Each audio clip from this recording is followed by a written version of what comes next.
చాలా ఇబ్బంది అయింది. చాలా మంది ఇక్కడ అక్కలు చెల్లెళ్ళు అందరూ ఇబ్బంది పడ్డారు. కానీ ఈసారి బ్రహ్మాండంగా ఇంకా పండుగ వాతావరణంగా నేను వచ్చుడు చాలా సంతోషంగా ఉంది.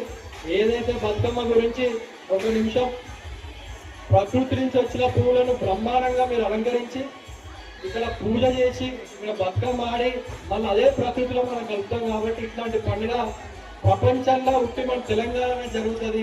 మరి మన దానికి మహిళలందరూ దానికి మంచి కళ తీసుకొస్తారు. కాబట్టి పేరు పేరున ప్రతి ఒక్కరికి సద్దుల బతుకమ్మ మరియు దసరా శుభాకాంక్షలను తెలియజేస్తూ మన అమ్మవారు మన అందరికీ ఐశ్వర్యం, ఆరోగ్యం, మన పిల్లలకి మంచి చదువు, మరి పెళ్లి కాని వాళ్ళకి పెళ్లి, ఉద్యోగాలు అన్ని రావాలని, మరి సంవత్సరం మంచిగా ఉండాలని నేను కోరుకుంటూ మనకి అవకాశం ఇచ్చినందుకు మేము ఇక్కడ ఉన్న పెద్దలకు, మా కాంగ్రెస్ పార్టీ కుటుంబ సభ్యులందరికీ పేరు పేరున యువకులకు, ముఖ్యంగా మీడియా మిత్రులకు అందరికీ పేరు పేరున మరొకసారి ధన్యవాదాలు, కృతజ్ఞతలు తెలియజేస్తూ మరొకసారి దసరా మరియు బతుకమ్మ శుభాకాంక్షలు తెలియజేస్తూ